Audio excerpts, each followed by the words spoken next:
Hello అండి, welcome back to అమ్మాస్ kitchen. ఈరోజు మనము డోనట్స్ అనేవి ఎలా ప్రిపేర్ చేసుకోవాలో ఒకసారి రెసిపీ చూద్దామండి. ఇవి sugar powder donuts and chocolate donuts అండి. రెండు బాగుంటాయి, చాలా టేస్ట్గా ఉంటాయి.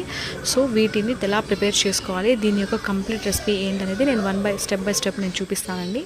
ఫస్ట్ ఒక బౌల్లో 1 కప్ ఆఫ్ హాట్ మిల్క్ తీసుకోండి. ఈ మిల్క్ అనేది మరీ ఎక్కువ వేడిగా ఉండాల్సిన అవసరం ఏం లేదండి, జస్ట్ హాట్ మిల్క్ అయితే సరిపోతుంది. నెక్స్ట్ ఇందులోకి ఒక కంప్లీట్ ఎగ్ తీసుకోండి. నెక్స్ట్ అండి 2 టేబుల్ స్పూన్ ఆఫ్ షుగర్ తీసుకోండి. మీరు షుగర్ ఎక్కువ వాడే వాళ్ళైతే, ఇన్ కేస్ మీరు తింటే స్వీట్గా ఉండాలి అనుకునే వాళ్ళైతే ఇంకొంచెం షుగర్ కూడా యాడ్ చేసుకోవచ్చు. ఈస్ట్ అనేది కంప్లీట్గా 2 టేబుల్ స్పూన్స్ తీసుకోవాలండి. అంటే మనము క్వాంటిటీని బట్టి తీసుకుంటున్నాం కదా, so 1/2 table spoon of salt తీసుకోండి టేస్ట్ వైజ్.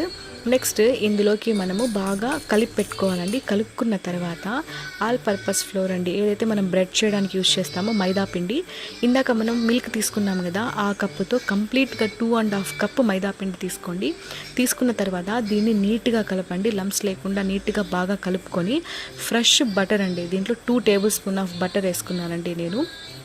వేసుకొని దీన్ని కూడా ఎంత స్మూత్గా చేయాలంటే, ఈ డో అనేది చాలా స్మూత్గా డో ప్రిపేర్ చేసి పెట్టుకోండి. ఈ ప్రిపేర్ చేసిన డోని ఇంకొక ప్లేట్ తీసుకొని అందులో కొంచెం ఆయిల్ అప్లై చేసుకోండి. అప్లై చేసి ఈ డోని మనం అక్కడ పెట్టేసి ఏదైనా ఒక క్లాత్ తీసుకోనండి, దాని మీద వేసేసి కంప్లీట్గా 1.5 అవర్ రెస్ట్లో పెట్టేసేయండి. రెస్ట్లో పెట్టిన తర్వాత చూడండి, మనకి డబల్ సైజ్ అయిందండి ఇది. ఇప్పుడు దీన్ని మనము డోనట్స్ లాగా కట్ చేసుకొని పక్కన పెట్టుకుందామండి. ఈ పెట్టిన తర్వాత మళ్ళీ ఒక 15 మినిట్స్ వీటిని మళ్ళీ పక్కన పెట్టేసేయండి. ఈ సైజ్ చూడండి మళ్ళీ డబల్ అవుతుంది, మీకు చూపిస్తాను.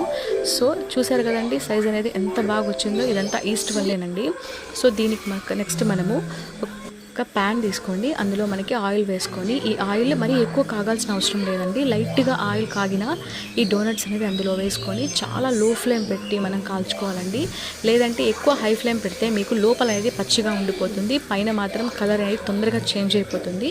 సో అలా కాకుండా లో ఫ్లేమ్ పెట్టుకొని లైట్గా మనం ఇలాగా డోనట్స్ అనేవి నీట్గా కాల్చుకోవాలండి. కాల్చుకున్న తర్వాత అన్ని ఎన్నైతే ఉన్నాయో అన్ని నీట్గా కాల్చుకోండి. అంత లోపల మనం ఇంకేం ప్రిపేర్ చేసుకుందామంటే షుగర్ పౌడర్, నెక్స్ట్ చాక్లెట్ అండి. చాక్లెట్ అనేది మనకి సిరప్లో ముంచాలి కదా, సో అందుకోసం చాక్లెట్ని కూడా మెల్ట్ చేసి పక్కన పెట్టుకోండి. సో ఇక్కడ చూస్తున్నారు కదా ఎమ్మి డోనట్స్ అనేవి ఎంత ఈజీగా ప్రిపేర్ అయ్యాయో. Thank you.